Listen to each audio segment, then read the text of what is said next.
Wananchi wa mkoa huu wa Tabora wamekuwa mfano wa kuigwa kwa kudumisha amani na mshikamano hata katika kipindi cha kampeni na uchaguzi. Mshikamano, amani, upendo vilitamalaki. Kwa hiyo sifa hii kiukweli tunawapelekea wananchi wote wa mkoa wa Tabora kwa jambo hilo jema walilolifanya la kimungu.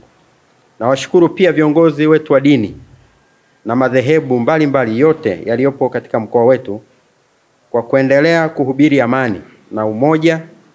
Michango yenu pia viongozi wetu wa dini imekuwa muhimu sana katika kulinda utulivu wa jamii yetu. Na nyinyi wote mmekuwa ni mashahidi, mnaweza mkaona hali ya utulivu tulionayo.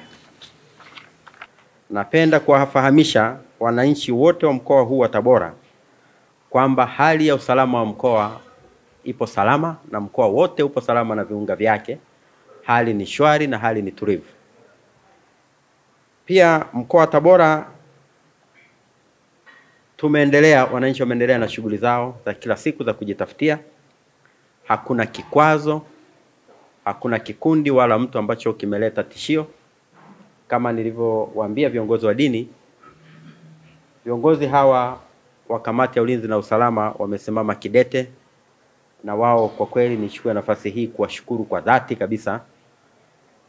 Yapo mambo mengi ambayo kama kila mmoja angekuwa anajua vikosi hivi vinafanya kitu gani, basi inawezekana taharuki au wengine wasipate usingizi.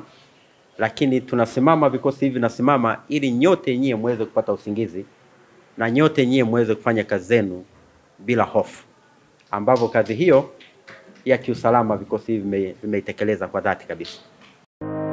Ili kuwa mwanafamilia bora wa Global TV, usisahau kusubscribe, like, kushare na kucomment. Baada ya kusubscribe, bonyeza alama ya kengele ili kupata taarifa kwa kila video inayopanda Global TV Online.